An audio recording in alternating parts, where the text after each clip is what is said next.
Hola, es un placer daros la bienvenida a todos vosotros, miembros de la audiencia, y este panel de líderes de Women in Voice. Hemos reunido a un grupo de expertos del lado de negocio, de desarrollo y de diseño para hablar sobre las expectativas y la comunicación entre los equipos de Conversational AI en el proceso de desarrollar un asistente virtual. Y también de cómo superar los puntos de fricción que pueden surgir. Y no puedo imaginar un grupo de mujeres más cualificados para hablar sobre ese tema que las que tenemos aquí. Tenemos, yendo desde arriba abajo, a Mary Tomaso, Conversation Designer en VAS, con un pie en España e Italia, y que también es emprendedora y experta en asistentes multilingües. Al lado, Esther Checa, directora de innovación de T2O en España y un líder en el espacio de Conversational Marketing. Próxima, Inés Gutiérrez, Conversational Designer en EDS, Enterprise Data Solutions, en Argentina, con especialidad en el diseño de personas, género e inclusividad. Y Ethel González, Senior Tech y desarrollador de innovación en Women in Voice. Y yo soy Amy Dolan Oliver, Conversation Designer en VAS. Me alegro teneros a todos aquí hoy. Vamos a tener una conversación muy interesante. Y antes de empezar, me dirijo a la audiencia, vosotros ahí viéndonos. Me gustaría saber qué tipos de perfiles hay entre vosotros. ¿Qué rol te sientes más identificado con? Aquí vamos a centrar en negocio, desarrollo y diseño. Puede ser de uno de esos u otros. Nosotros estamos aquí en el chat y podemos leer y responder a lo que escribes durante esta ponencia, panel. Y comento que después vamos a tener un momento de que podemos atender a vuestras preguntas también. Pero mientras tanto vamos respondiendo a vuestras dudas, así que va poniéndolos en el chat y el canal de preguntas. Bueno, entonces vamos a empezar con donde muchos proyectos empiezan, en el parte de negocio. O sea que, Esther, cuando una marca quiere establecer una presencia en canales de voz o de chat, ¿qué es lo principal para que el equipo tenga éxito en el proyecto? ¿Y qué señales te dicen que las cosas van bien o mal? Pues muchas gracias, Amy, lo primero de todo por la presentación y un lujo poder compartir estos minutos con la audiencia que nos está escuchando. Pues la pregunta tiene mucho sentido y la verdad que puede ser uno de los ejes principales de la conversación que en realidad vamos a tener hoy. Para mí hay tres ejes principales. Tiene que haber una orquestación clara del equipo de ventas y de cliente. Hay que definir muy bien los objetivos de cuál es el objetivo del producto conversacional y no caer en el mainstream. Es ser transparente en la utilidad que va a tener este producto conversacional dentro del ecosistema digital de la marca. Esto es algo muy importante con respecto a lo que ocurrió hace muchos años con el desarrollo de las aplicaciones móviles que se empezaron a generar y luego no se encontró la utilidad. Es muy importante ayudar a visualizar estos equipos, cómo conectar este producto o este servicio de voz con el resto del ecosistema digital y que entiendan muy bien el rol dentro, por ejemplo, de la estrategia omnicanal que puede tener. De cara a clientes se tiene que entrar, en estos momentos en procesos de evangelización y de formación de las implicaciones que tiene desarrollar proyectos conversacionales, ya que puede ocurrir que si bien nuestro interlocutor principal puede tener una idea bastante clara y esta persona puede controlar el proyecto, hay que tener en cuenta que estas personas están acompañadas de otras personas dentro de su equipo y no todas las personas del equipo suelen tener muchas veces el mismo nivel de conocimiento, con lo cual entrar en estos procesos de formación y evangelización al principio por parte de las empresas sí que es importante. Y también una cuestión muy importante que nos encontramos día a día en el uso de estas tecnologías para este tipo de proyectos es que hay que ser muy transparentes en la posibilidad que tienen de cara a gestionar muy bien las expectativas. Llevamos 20 años de experiencias digitales con la web y esas las tenemos muy controladas, pero cuando encontramos este tipo de proyectos y se trabaja en este tipo de proyectos con este tipo de tecnologías, pues hay que gestionar muy bien las expectativas de cara también a entender la escalabilidad movilidad que puede tener este proyecto de voz. Hay que delimitar muy bien en fases iniciales cuál es el MVP de salida y cómo va a escalar. Otro de los aspectos fundamentales son los equipos ya de producción cuando pasa de la parte de venta a los equipos de producción. Hay que tener muy bien definido el servicio de offering para delimitar muy bien los alcances, ya que esto, pues la no correcta definición del alcance redunda en los impactos en tiempos de producción y en la rentabilidad del proyecto. Y este tipo de proyectos requieren de perfiles comerciales y técnicos, pero aunar ambas capacidades muchas veces es complejo. Por lo tanto, los equipos de venta sí que tienen que tener una interiorización muy importante del nivel de desarrollo, del ciclo de vida de producción que tienen estos proyectos. Y finalmente, cuando pasan estos proyectos a la parte de los equipos de producción, los equipos tienden a estar muy verticalizados y es muy necesario crear equipos no solo multidisciplinares, sino transdisciplinares. Con lo cual, estos tres ejes son fundamentales orquestarlos en cualquier tipo de desarrollo digital, pero en concreto en el desarrollo de este tipo de productos y proyectos tan, por decirlo de una forma, innovadores, es fundamental. Por ejemplo, mi colega Ethel está muy en conexión con la parte de producción y seguro que esto pues, no lo puede entrar con mayor nivel de detalle. Bueno, es un buen paso allí. Me parece interesante lo de transparencia, la MVP. Y Ethel, tú llevas los dos gorros. Por una parte, eres empresaria con tu propia empresa y por otra parte, dominas la parte de tech. Para ti, ¿qué causas son los que producen las fricciones de un proyecto y en especial al principio de esto? Muchas gracias. Bueno, pues claro, digo, creo que estar de los dos lados también amplía muchísimo el panorama para poder como aterrizar, ¿no? Y me encantó muchísimo a una palabra que dijiste, Esther, que es tener un equipo transdisciplinar. Y creo que no se pudo haber dicho mejor, ¿no? O sea, creo que es un equipo pues tan grande también al mismo tiempo y tan específico para este tipo de proyectos de inteligencia artificial. Y bueno, creo que una de las grandes fricciones, como lo comentas, es justo como la parte de evangelizar y ver hasta qué punto de verdad podemos llegar con la tecnología, aterrizar muy bien el proyecto con el cliente y de verdad saber qué es lo que sí podemos y qué es lo que no podemos hacer con el proyecto, ¿no? Entonces, creo que una de las grandes fricciones que existen entre esta parte de negocio y producción justo es como, pues tanto el alcance como obviamente también el tema de la inversión, ¿no? ¿Qué tanto podemos hacer a nivel de desarrollo? ¿Cuánto, si eso realmente se puede costear? O si también el desarrollo de pronto se está llevando demasiado tiempo de producción y eso también puede mermar muchísimo los costos del proyecto. Entonces, creo que en general por ahí justo está como mucho más la fricción entre los alcances, entre los costos y entre si también para nosotros aterrizamos también el proyecto con el cliente, que para el cliente de verdad tiene valor el proyecto que va a generar, ¿no?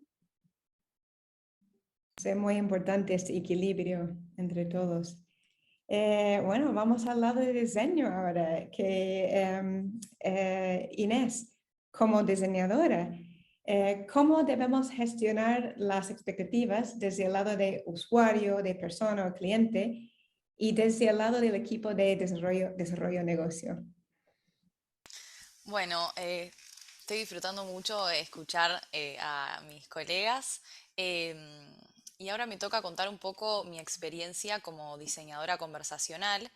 Em, Creo que es muy importante tratar de unificar todas las puntas, ¿no? O sea, tanto de lo que tiene que ver con los dolores del negocio, jerarquizar esos dolores y también tener en el centro al cliente. Justo ahora estoy comenzando un proyecto donde nos reunimos diferentes integrantes del equipo, tanto de negocio, de desarrollo y otros roles, y hablábamos un poco de esto, de no perder del foco a nuestro cliente o usuario final a lo largo de todo el proyecto, pero también tener en cuenta que es importante empatizar con el dolor del negocio, que es quizás desde donde surgen muchos proyectos.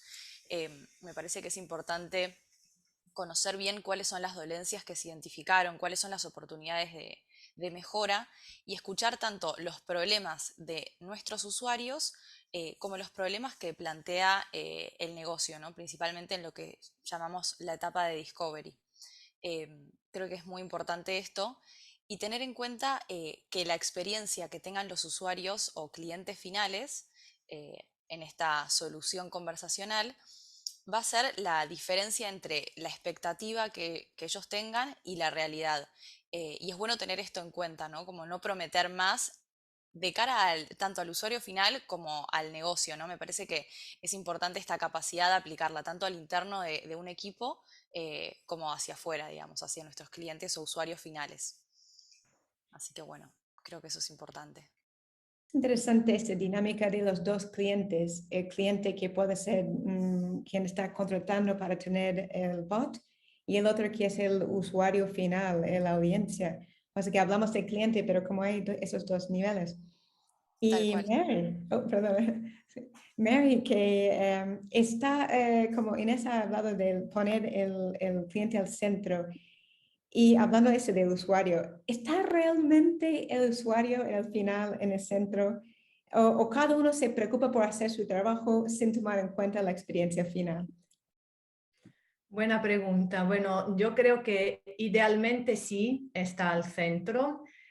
Seguramente cuando empezamos un proyecto todos nos contamos que el usuario tiene que estar al centro y lo que he visto por mi experiencia es que si en un equipo, porque no siempre en los equipos que van a desarrollar agentes conversacionales, digamos, soluciones de inteligencia artificial conversacional, no siempre hay conversation designer, porque lo he visto, y no siempre hay UX designer, que bueno, al final los dos roles son muy parecidos. Yo digo siempre el conversation designer es un UX designer que trabaja con conversaciones. Y entonces lo que he visto es que cuando falta este tipo de rol, entonces es cuando más fácilmente se pierde el foco al cliente, al usuario, se deja de ponerlo al centro porque entonces me ha pasado, por ejemplo, que en un equipo si hay lingüistas y desarrolladores, bueno, no hay, o sea, cada uno tiene un rol bien definido y es cierto que no es el trabajo del lingüista o el trabajo del desarrollador el de conocer a fondo el usuario, porque este es el trabajo del UX, ¿no? Por eso existe la user, existen los roles que se ocupan de user experience. Entonces, creo que un poco como también dijo Inés, si hay un equipo que está bien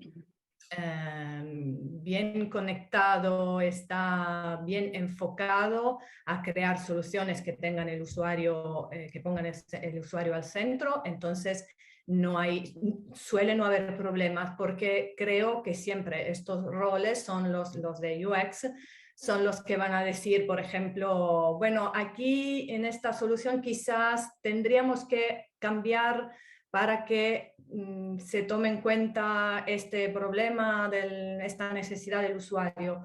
Entonces, bueno, creo que para eso es muy importante, por eso es muy importante nuestro rol, obviamente no podría decir de otra forma. No sé qué piensan mis colegas que no son de UX design. Claro, es un punto muy interesante que ha dicho este conflicto de presupuesto, porque esto de que surge a veces en equipos de que en vez de tener una persona por cada rol que estamos hablando, hacen un perfil mixto o simplemente que no hay suficiente presupuesto y ya todos hacen todo. Y es interesante, a mí me gusta escuchar también de los otros lados sobre esto. No sé si Bueno, alguien... en relación un poquito la conexión de cómo ha empezado Inés comentando la circunstancia de, bueno, de las expectativas y con lo que ha terminado Mary, hay una realidad que desde un punto de vista de negocio hay un problema endémico que siempre, entre comillas, puede ser el presupuesto y hay que buscar el equilibrio entre las expectativas del cliente, lo que aporta el proyecto a la realidad desde un punto de vista de negocio cuando se incorpora y cuánto cuesta esto. Yo creo que en estos proyectos que tienen un enfoque bueno, innovador, son diferentes, tratan de explorar nuevas relaciones que debe de tener o que puede tener el usuario en relación con la marca. Desde un punto de vista de negocio, no podemos olvidar que tiene que entenderse muy bien la rentabilidad que aporta la tecnología a negocio, y esto es algo fundamental. Existen tecnologías alternativas que pueden dar respuesta a una necesidad. Entonces, cuando se exploran y se incorporan este tipo de proyectos, se tiene que entender muy bien el impacto en términos de negocio que va a tener este proyecto, que tiene un componente tecnológico muy importante. Claro, son proyectos que, como tienen un componente de innovación importante, el grado de madurez que tienen también es no tan sofisticado como el que pueden tener otras tecnologías que llevan más años rodando y que desde un punto de vista de experiencia de usuario ya están mucho más testeadas y mucho más experimentadas por parte del usuario. Por tanto, estos proyectos, en el punto en el que nos encontramos hoy desde un punto de vista de negocio, sí que hay que ser muy prácticos en la gestión de las expectativas, de hasta dónde va a llegar este proyecto, cómo va a impactar en la relación con el resto del ecosistema digital, qué problemas está resolviendo y si se puede hacer esa parte de business plan de entender cuál es el retorno de la implementación de esta tecnología en términos de negocio, pues lógicamente el empresario, o en este caso el empresario, el cliente, no va a poner pega alguna para su uso. Pero ahí en el punto en el que estamos, entre buscar el equilibrio de usar nuevas tecnologías que están entrando en la relación con el consumidor, cuál es su coste-beneficio y su relación con el resto del ecosistema digital, es importante, bueno, tangibilizarlo y visibilizarlo mucho más. Ese tema de la rentabilidad y también que la experiencia sea bueno es muy complejo. Es como la cola que come, el pez que come la cola. Sí. Porque si no invierte suficiente en ello, no va a tener un bot que la gente usa y le gustan. Pero también de invertir tanto, pues ya no va a tener la rentabilidad. Este es, creo que, una fuente de la buena atención y de la fricción a la vez. Y me parece perfecto para la siguiente pregunta, que ¿tendráis uno de vosotros o varios de vosotros algún ejemplo de algún roce, problema o conflicto que hayas tenido con alguien que tenga un rol diferente al tuyo en algún proyecto? A ver si empezamos con Inés, ¿tendrás? Dale. Lo que estuve pensando antes de contar el ejemplo de mi experiencia puntual em, es un poco esto de que el diseñador conversacional o la persona que representa a UX dentro de este equipo, de alguna manera tiene que velar por la experiencia de nuestros clientes o usuarios finales, ¿no? Creo que somos los encargados de cuidar esa experiencia y que siempre esté en el centro, ¿no? Como decía Mary. Y en relación a esto, desde mi experiencia, muchas fricciones surgen desde la falta de conocimiento de las capacidades técnicas de la solución. Tanto del lado o sea, de los diseñadores como de negocio, ¿no? En cuanto a tiempos y capacidades que quizás al ser productos tan innovadores como decía Esther, no se conocen cuáles son las buenas prácticas. No es lo mismo escribir para una aplicación o para una web que escribir para un asistente conversacional. Tampoco es lo mismo escribir para un asistente conversacional que se maneja con solo con opciones, que si tiene un modelo de entendimiento y una inteligencia artificial mucho más desarrollada. No es lo mismo si es por voz o por texto. Y creo que es muy importante, además de mantener siempre a nuestro cliente usuario final en el centro, que todo el equipo esté en conocimiento profundo de cuáles son las capacidades de la solución, cuál es el alcance, eh, para tener en cuenta tanto los tiempos como las buenas prácticas, ¿no? A mí me ha pasado de quizás trabajar. Yo trabajo en una consultora que es B2B, entonces trabajo mucho con el equipo de UX de nuestros clientes, ¿no? O sea, del equipo de UX de otras compañías. Y quizás son equipos de UX que no han tenido la experiencia de trabajar con asistentes conversacionales y que presentan feedback de manera sincrónica, porque por ahí no agendamos una reunión y trabajamos de manera sincrónica, y este feedback no es adecuado a un asistente conversacional. Pero no porque ellos no sean buenos profesionales, sino porque no conocen cuáles son las capacidades técnicas de esta solución. Y creo que es muy importante también alinear a todo el equipo y explicar un poco en qué consiste, cuáles son las buenas prácticas, para que, digamos, todo tenga una coherencia, ¿no? Y evitar estas fricciones por desconocimiento, ¿no? Interesante el punto de Inés. A mí me ha pasado algo así como un problema, un roce, un problema que ha sido un problema de comunicación, o sea, diferente de lo que comentaba Inés, porque se estaba hablando de equipo. En mi caso no era un equipo, sino que yo fui contratada como diseñadora por una empresa pequeña que en realidad solo tenía como diseñadora, sí, para diseñar algo para una empresa pequeña que solo tenía un desarrollador. Entonces, ahí no sé si era algo también personal, que a veces puede pasar, porque, bueno, tratamos de que no, pero a veces hay, bueno, incompatibilidades personales, pero ahí creo que fue más un problema de comunicación, porque en muchos casos, y no en todos, seguramente no en el caso de Etel, pero los desarrolladores hablan otro idioma y es muy difícil entenderlos. Y también es muy difícil que ellos entiendan que haya un mundo y una vida más allá de lo que ellos están desarrollando. Y en muchos casos no les importa mucho lo de la user experience. Entonces, lo que me pasó es que en la primera reunión me dijo que, bueno, que tenía algo diseñado, que lo había diseñado alguien, pero que no estaba bien porque él no quería un diseño con flujo, con diagrama de flujo. Y yo no podía entender cómo diseñar de otra manera. Entonces ahí también hay algo que creo que nos puede servir a todos, ¿no? Confrontarse con alguien que te dice, no, mira, no tiene que ser necesariamente un flowchart, puede ser otra forma. Entonces plantearse, bueno, quizás sí podría hacerlo de otra forma. Y al final lo que quería era básicamente un spreadsheet con preguntas y respuestas, pero también yo le decía, bueno, pero entonces como diseño toda la experiencia, como diseño el viaje, digamos, todo lo que va a pasar, y él simplemente con como cuadraditos, con botones que explicaban lo que iba a pasar. Y para mí fue muy raro, la verdad me costó adaptarme y también tuvimos un roce porque costó mucho llegar a entendernos.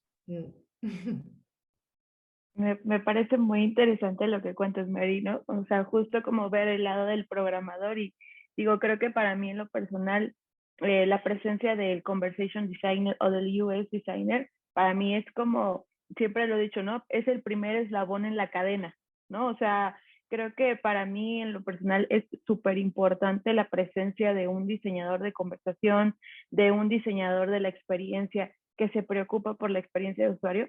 Digo, creo que tengo gran experiencia en de pronto poder identificar ciertas cosas que pueden ser, pues que pueden ser muy fuera, ¿no? Que salen fuera de la experiencia de usuario, que pueden ser ya no funcionales, pero por supuesto no considero tener la experiencia necesaria como la tiene un diseñador de conversación o como un UX designer.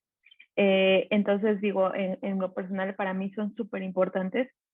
Creo que muchas veces llegamos a tener este engranaje con desarrollo en el que logramos justo como resolver juntos hasta varias problemáticas que se pueden presentar en el camino, ¿no? Y para mí es maravilloso ver cómo logramos dar engranaje en los equipos que de pronto el propio conversation designer puede resolver algo tan fácil con una conversación que a lo mejor para el tema de desarrollo era bastante complejo, o podía tardar hasta 2-3 días de desarrollo y que se puede resolver solo con a lo mejor con algún copy, ¿no?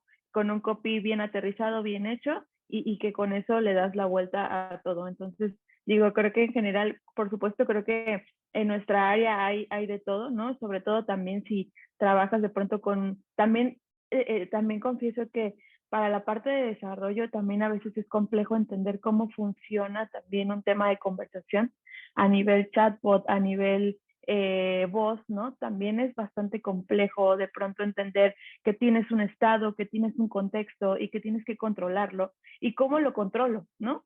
Y entonces también en la parte de desarrollo sí lleva como su proceso el poder entender que sí es programación, pero es un estilo diferente también de programación, yo lo diría, ¿no? O sea, yo llevo ya 4 años metida en esta tecnología, tal vez un poco más, ¿no? Desarrollando muchísimas experiencias y yo diría que tal vez como por la quinta, sexta experiencia es cuando empecé como a agarrar bien la onda de cómo funciona, de cómo no pierde el contexto y ya me dijo otra cosa que no tenía completamente nada de sentido, ¿no?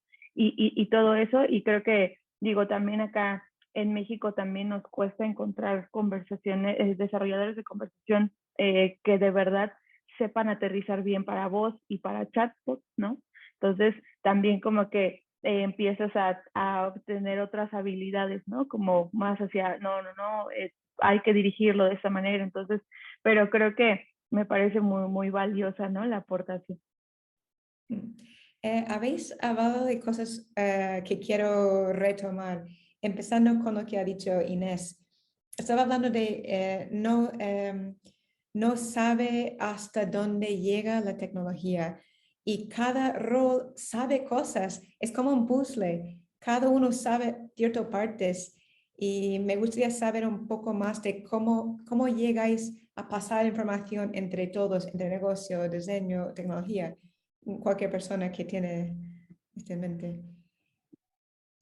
Pues un poco, sería un poco el cómo un equipo de estas características para proyectos de estas características, que no dejan de ser proyectos que tienen negocio y tecnología, lógicamente, pero este es el gran reto de cualquier proyecto tecnológico, es cómo incorporas una metodología que permita armonizar equipos con diferentes perfiles, con diferentes muchas veces expectativas, ¿vale? De ahí el punto tan importante que se ha comentado sobre desde un inicio, cuando arrancan los proyectos, que estén los perfiles en el momento de la definición de cuáles son las necesidades. Parece algo súper evidente, pero muchas veces estos ejercicios no existen.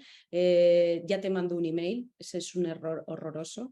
Entonces, la armonización desde un inicio de la comunicación y la metodología asociada para orquestar equipos y proyectos de estas características es un básico que no es tan evidente, ¿vale? Porque puede ocurrir un poco desde un punto de vista muchas veces de cliente que no se entienda la diferencia entre una persona de experiencia de usuario y un copywriter. Aquí parece muy evidente, pues eso es lo mismo, ¿no? Podéis hacer lo mismo. Entonces es fundamental esos 2 puntos. Sí, por supuesto. Sí, fíjate que ahorita que comentas, ¿no? Como la presencia de los equipos, o sea, también considero que, por ejemplo, la parte de desarrollo muchas veces entra siempre en el último eslabón, ¿no? Ya está definido el proyecto, ya está vendido, ya está el alcance y entonces ahora hay que hacer la producción de todo esto, ¿no? Entonces de pronto llega a las manos de desarrollo y te empiezas a dar cuenta de que hay muchas cosas que no son viables, ¿no?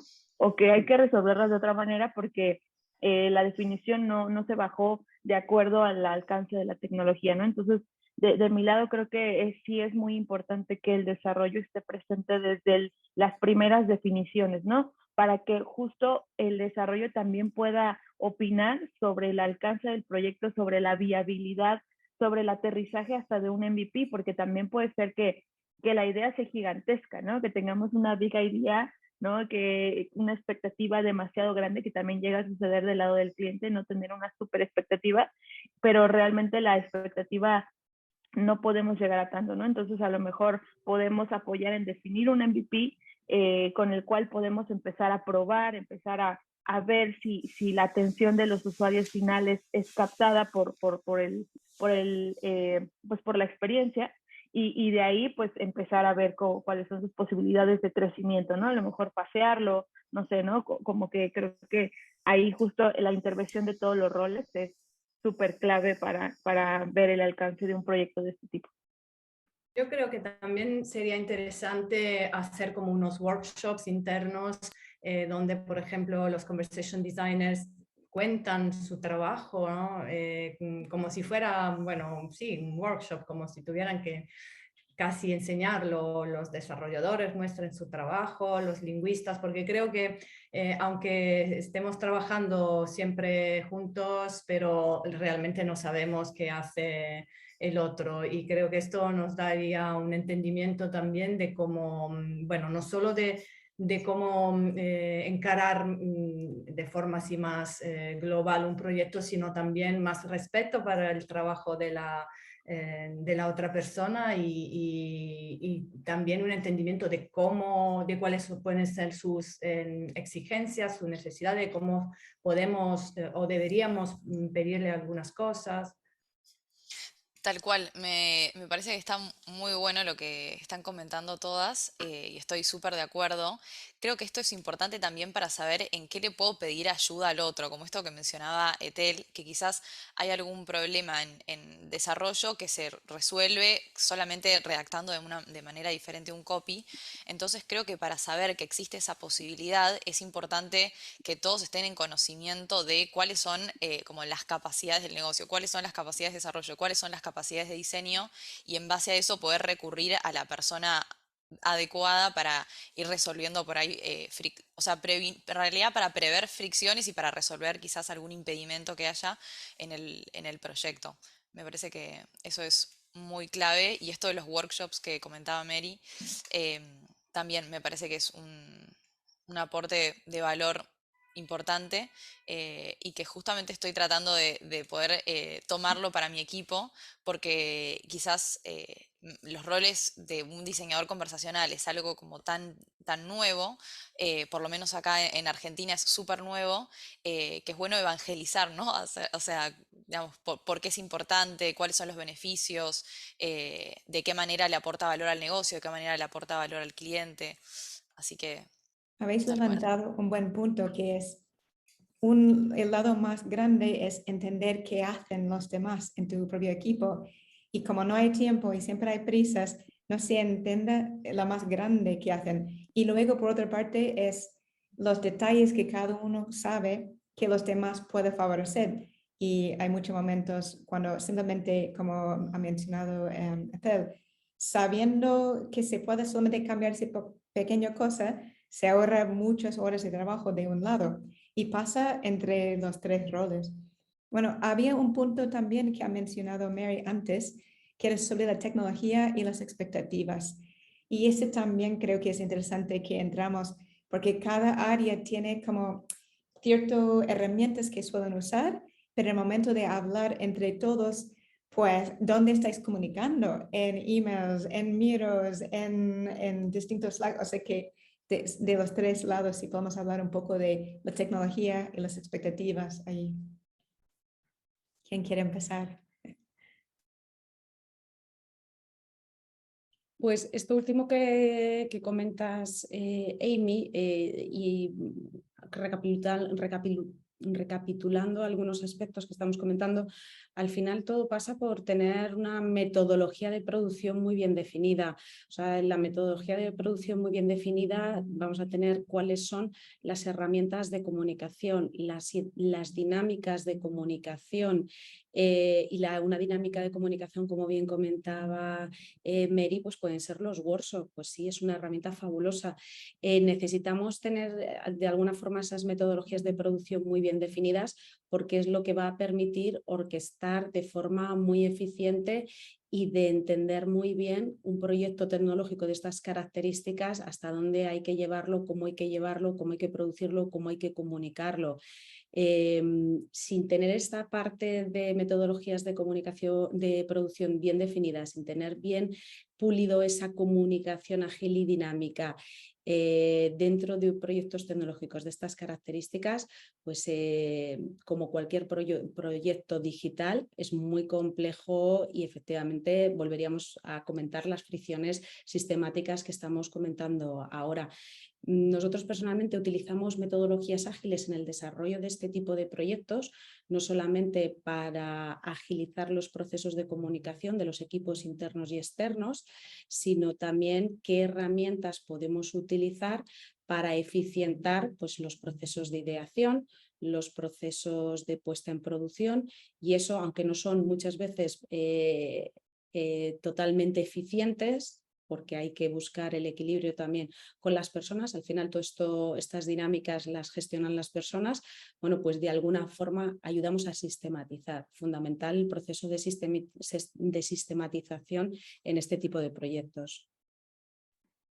Y fíjate, como comentas, Esther, o sea, justo como que vas buscando opciones, ¿no? O sea, de pronto, en mi experiencia, de pronto, a lo mejor lo que debiera hacer es tener un user flow, ¿no? Como lo comentaba Mary en su experiencia, que es lo correcto, ¿no? Para poder trazar el camino del proyecto, pero muchas veces también para nuestros clientes es como muy complejo, ¿no? Poder como entender lo que le estamos entregando, y de pronto vas buscando opciones de cómo aterrizarlo, ¿no? Y bueno, ahora lo voy a aterrizar con un diagrama de interacciones, ahora lo voy a aterrizar con un spreadsheet, ahora lo voy a aterrizar con un diagrama que lo lleve conectado a, como que lo lleve de la mano, como si le contara una historia, como, ¿no? De pronto, entonces, como que también uno mismo va proyectando de maneras diferentes para poder transmitir de manera adecuada lo que quieres que de verdad te entienda el cliente, ¿no? Digo, en mi experiencia he pasado por muchas maneras de cómo poder aterrizar el proyecto y podérselo enviar al cliente y que lo entienda de una manera efectiva para que podamos avanzar, porque también muchas veces si tienes un proyecto estimado en un tiempo determinado y no logras que la parte principal, que sea que el cliente esté convencido del proyecto que se va a construir, de pronto empieces a tener este retraso, ¿no? Empieces a ver cómo explotas tu cerebro para poder aterrizar algo que pueda tener ya un ok para poder como continuar con el camino, ¿no? Entonces creo que también está muy interesante por ahí. Y por preguntar, ¿qué tipos de documentación, o digo, de comunicación usa vosotros? Como hemos hablado un poco de o Dialogflow o de Miro, muchas veces veo de negocio PowerPoint. Me pregunta, ¿qué herramienta específica usa vosotros? A mí me gusta mucho Miro, porque creo que es una herramienta muy accesible en general para todo el equipo. Quizás hay otro tipo de herramientas, por decir Figma, o que son más específicas para diseñadores, o que por ahí, no sé, para negocio es algo completamente nuevo. Miro es algo intermedio y creo que las posibilidades que habilita son mayores a quizás un PowerPoint o un documento o un Excel. Creo que es una herramienta súper interesante para ir comunicando a todo el equipo y mantenernos alineados. Bueno, a mí también me gusta Miro, pero a veces un poco como decía Ethel, hay que adaptarse tanto al cliente como a otros miembros del equipo. Entonces a veces hay que caer en el PowerPoint, que no me gusta mucho. Y bueno, estas sí son las dos herramientas principales. Pues yo, a ver, como herramientas al final, si nos metemos más a nivel táctico, herramientas podemos recomendar, y yo creo que puede tener valor. Lo que habría que, y yo creo que el punto ha sido muy bueno, muy bien traído por Excel, es al cliente no le puedes volver loco muchas veces con tus metodologías y tus herramientas. Tienes que ser muy pragmático porque el cliente tiene que entender cuál es el resultado final. O sea, no le llenes de herramientas y presentaciones y accesos con enlaces para que puedan tener la experiencia. Sabéis que ser muy pragmático. Entonces, Depende de la etapa por la que te encuentres y depende del rol que tú tengas, pues efectivamente hay herramientas como Miro de conceptualización que son muy útiles. Es una herramienta que tiene una cantidad de funcionalidades excelente a la hora de conceptualizar. También tienes que tener en cuenta en etapas, por ejemplo, de viabilidad de un proyecto de estas características, si planteas una herramienta como un Lean Canvas. Si luego tienes que comunicar este proyecto, hay una parte fundamental desde el lado también de negocio y comunicaciones, cómo comunicas la propuesta de valor de esto, y esto es un rol muy importante. Nosotros utilizamos en estos casos metodología que utiliza Amazon a la hora de comunicar sus productos de innovación.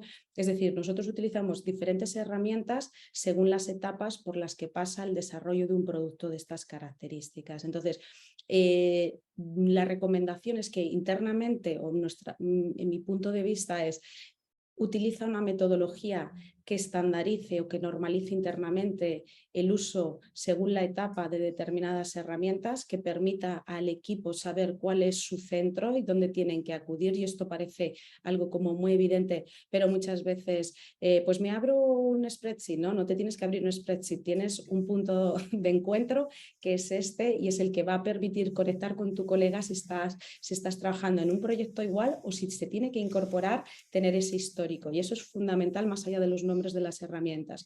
Pero con respecto a clientes, aquí hay que ser mucho más pragmático. O sea, el hecho de entrar en un cliente a ayudarle a vivir la experiencia de un Miro, pues bien, pero no le está resolviendo lo que él te va a pedir al final, que es, oye, y esto me va a ayudar a ganar más dinero, me va a ayudar más a comunicarme con mis clientes. O sea, esa parte de afán muchas veces de mostrar, mira qué guay esto que estamos utilizando para hacer tu proyecto, está bien, pero hay que ser mucho más pragmáticos y mucho más directos de todo el esfuerzo interno ordenado según qué etapas, qué herramientas utilizamos para que haya una comunicación eficiente entre los equipos, es donde yo pondría el foco, porque hoy es Miro y mañana será otra herramienta. Que va cambiando. Tal cual. Esther, del lado de tecnología, ¿qué herramientas te gustan? Bueno, digo, creo que igual como para poder aterrizar también me gusta mucho Miro. Me parece tan solo el tener como esta hoja gigante es muy interesante. A veces justo también me ha pasado que gusto trabajar con personas que de pronto te muestran algo en Miro y empiezas a ver cómo se dispara por todos lados y eso también a veces causa como mucho conflicto, ¿no? Como, espérame que vas demasiado rápido, ¿no? Entonces como que de pronto también, o sea, es como que, como dicen, ¿no? Tiene creo que sus pros, ¿no? Pero también tiene sus contras en cuanto al tipo de herramientas que utilizamos.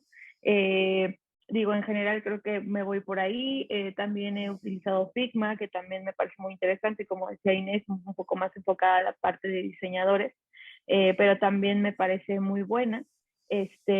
Y bueno, pues también creo que no podemos perder de vista también herramientas que nos ayudan como a seguimiento de proyectos, ¿no? Tenemos por ahí algún Monday que de pronto es bastante útil o a lo mejor hay una herramienta que yo uso mucho actualmente en mis proyectos de emprendimiento que es ClickUp, que también es bastante buena, te ayuda a llevar un gran tracking y sobre todo en temas de negocio, también te ayuda como a ese tracking de horas y poder cuidar un poquito la rentabilidad. Entonces también creo que por ahí, sí, como dicen, siempre terminas adecuándote, ¿no? Al usuario, al cliente.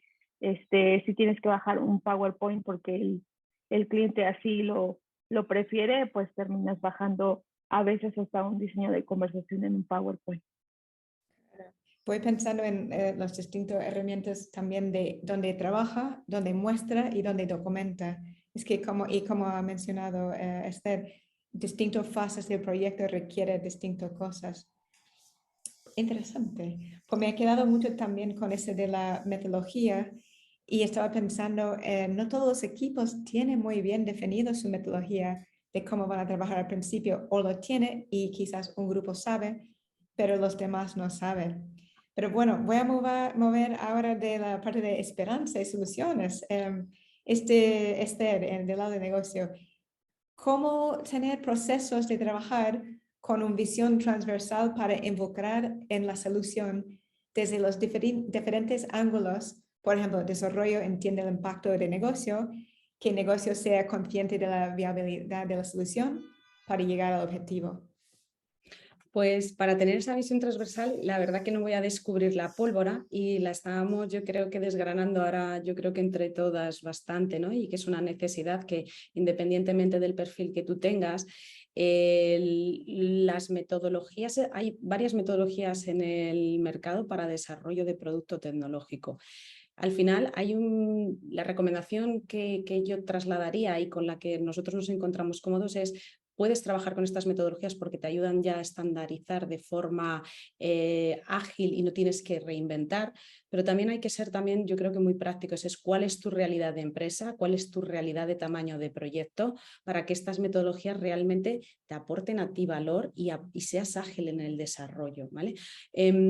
Estos proyectos, y según el tamaño del proyecto, tiene diferentes perfiles. Sobre la base de cuando estás manejando mucho perfil, necesitas, en el momento que manejas mucho perfil, necesitas empezar a sistematizar. La sistematización es fundamental para la eficiencia del desarrollo de un proyecto. Entonces, lo que comentábamos antes, tener una metodología de producción muy bien definida, eso va al equipo a darle un centro muy ágil y va a ayudar a entender cuándo tiene que entrar o debería de entrar cada uno. Hay una cosa que no es inherente muchas veces a todas las personas y que siempre lo que hemos comentado en algunas conversaciones es cuánto valor tiene la curiosidad de las personas dentro de un equipo. Cuando un equipo es muy curioso de forma individual, el proyecto o el enriquecimiento del conjunto del proyecto es maravilloso, y es un poco lo que en cierto modo trasladaba también Inés. Entonces, como la curiosidad muchas veces no es inherente, hay que incentivarla, hay que motivarla, hay que impulsar y crear como parte de la dinámica metodológica, crear esas formaciones para dar visibilidad, formaciones, da igual cuál sea el formato, si es un online, si es un físico, si son píldoras, si es vídeo, cómo seguir aprendiendo para entender qué es lo que hacen otras personas de los equipos. Es una dinámica que es muy necesaria. Tener equipos formados cuando esa curiosidad no es inherente es algo que vas a tener que hacer en este tipo de proyectos y en cualquier tipo de proyecto digital y tecnológico al que te enfrentes. Y luego hay un rol para mí fundamental que va implícito en todo esto que estábamos comentando, que para ejecutar y eficientar todo esto tiene que haber un project management muy fino, porque estos proyectos, cualquier proyecto de estas características, cualquier proyecto tecnológico y digital tiene que tener un gestor de proyectos, pero en concreto este tiene que ser ese perfil, ¿no?, que tenga también ese enfoque transdisciplinar, porque va a permitir elevar muchas de las necesidades que requieren los proyectos y de las necesidades de conocimiento que tiene que tener los equipos.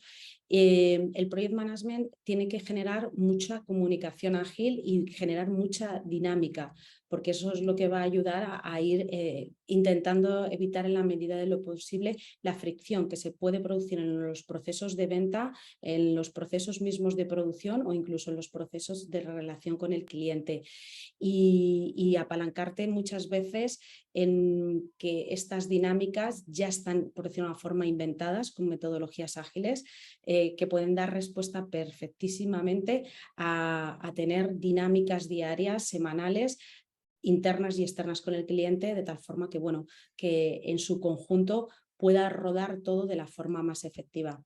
Estamos pintando un mundo ideal. No va a existir por mucha metodología ágil que exista en el mercado y por mucha sistematización, pero sí que es verdad que de lo que pueden adolecer estos proyectos en el momento en el que nos encontramos tan early adopter, si no lo ordenas y no lo das una canalización óptima, cuesta entender estos proyectos muchas veces. Me queda con eso la idea de que el MVP, que esencial es que hay un project manager que está manejando el proyecto y que entiende muy bien los roles del equipo. Por y en el equipo, como ha dicho Mary anteriormente, algún tipo de algo dinámica para que se conozcan entre el equipo qué hacen, y la comunicación, como ha mencionado Inés y Ethel, qué importante es que cada uno está capaz de comunicar entre ellos y la curiosidad. Y bueno, seguiríamos hablando, que es un grupo fenomenal. Quiero dar, bueno, aquí vamos a tener que terminar. Ahora abrimos el turno de preguntas de la audiencia en el chat. Vamos a estar aquí, hemos estado durante todo ese tiempo respondiendo también. Y decir muchísimas gracias a los panelistas que tenemos aquí. Gracias a vosotros, el público. Y ahora bueno, nuestro panel se acaba y voy a cerrar el evento en inglés. We've come to the end of our panel, and this is also the end of the Ibero-American Chatbot and Conversational AI Summit for 2022. We've had 2 days of insightful talks, and on behalf of the organization, I want to thank everyone for coming to watch and participate in the sessions, all the amazing speakers who shared their wisdom, and of course, our sponsors who helped to drive the conversational AI space forward. So, gracias, obrigado, and thank you to everyone, and hope to see you next year.